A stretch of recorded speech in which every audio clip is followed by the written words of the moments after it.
5 మొక్కల్ని కనుక పెంచుకుంటే అష్టైశ్వర్యాలు భోగభాగ్యాలు మీ ఇంటికి బారులు తీరతాయి అని పెద్దలు చెప్తూ ఉంటారు. ఆ 5 మొక్కలు ఏమిటనేది ఇప్పుడు తెలుసుకుందాం. మొదటి మొక్క ప్రతి ఇంట్లోనూ ఉండవలసినటువంటి తులసి మొక్క. అది కృష్ణ తులసి కానీ లక్ష్మీ తులసి కానీ లేదా రెండుగా కలిసి కానీ ఇంట్లో పెంచుకోవచ్చు. రెండవ మొక్క బిల్వ వృక్షం, మారేడు మొక్క. ఆ మారేడు మొక్కను మీరు ఒక కుండీలో పెట్టుకోవచ్చు. మంచి స్థలం ఉంటే కనుక చక్కగా నేలలో కూడా పాతి పెట్టుకోవచ్చు. అది సాక్షాత్తు శివస్వరూపము, లక్ష్మీ స్వరూపం.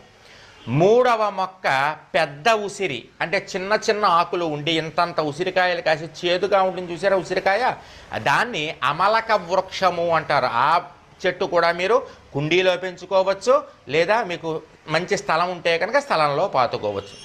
ఇక 4వ చెట్టు మీరు పెంచుకోవాల్సింది ఏమిటయ్యా అంటే అరటి చెట్టు. ఏ ఇంట్లో అరటి చెట్టు ఉంటుందో పెరటిలో